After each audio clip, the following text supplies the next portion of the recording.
I'm a OG boy. Know that they ride or die. I keep boys by my G boy. Know that they ride or die.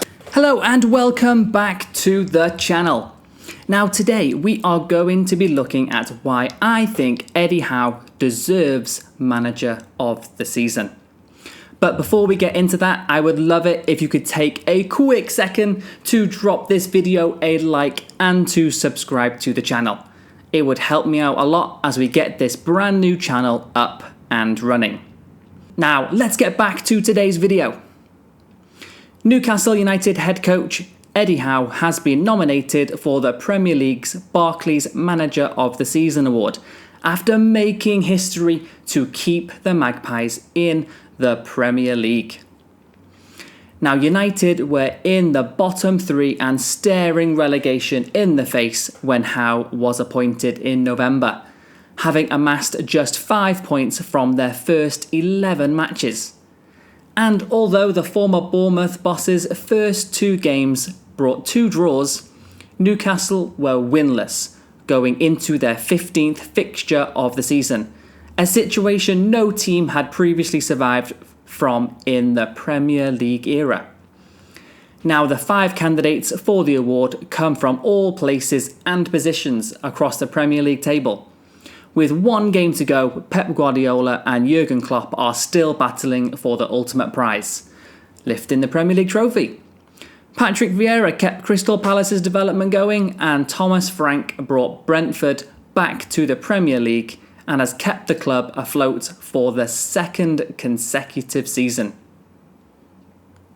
But there is one, and only one man who has made history this season, our very own Eddie Howe.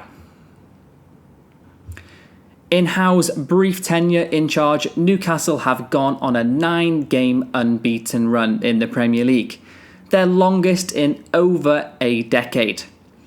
And before Howe, Newcastle had never beaten Brighton in the Premier League, had won just 2 out of 28 games at Southampton, had never kept a clean sheet against Wolves, and had not beaten Leicester at St James's Park since 2014.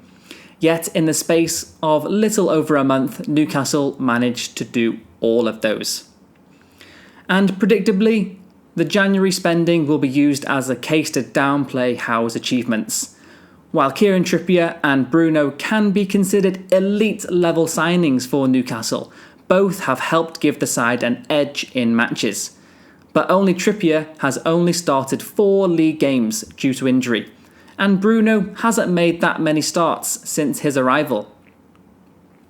Dan Burn, Matt Targett and Chris Wood have also made an impact in their very own way, but all 3 wouldn't have gained much fuss had they arrived under the previous owner. The only impressive feat would have been the disbelief from Newcastle United fans that Mike Ashley was spending a bit of money, actually, wasn't it? Well, Newcastle will remain a target in the media and from football fans around the league due to their owners, but you can't take anything away from what Howe has done and, on and off the pitch since he's arrived. Almost every Newcastle player has pointed to Howe's arrival, the improved tactics and the more intense training that came with it as one of the biggest factors behind the club's impressive turnaround. Just look at what he has done with Joe Linton in such a short space of time. Even Shelvey had looked drained and lacked quality in his performances before Eddie arrived. What he's been able to do with bringing the best out of the players we already have in the squad has been impressive. Now, each of the last 7 winners of the award have been reserved for the manager who lifted the Premier League title at the end of the season. It's hard to argue against that logic, but it is about time those who overperform and upset the odds get some recognition. The Premier League could play it safe by naming Klopp or Guardiola for Manager of the Season when it's announced on May 24th. But when you look closer, Howe is the obvious choice. Let me know what you think down in the comments below. Should Eddie Howe win the award this season? And that's it for today's video. I will see you all in the next one.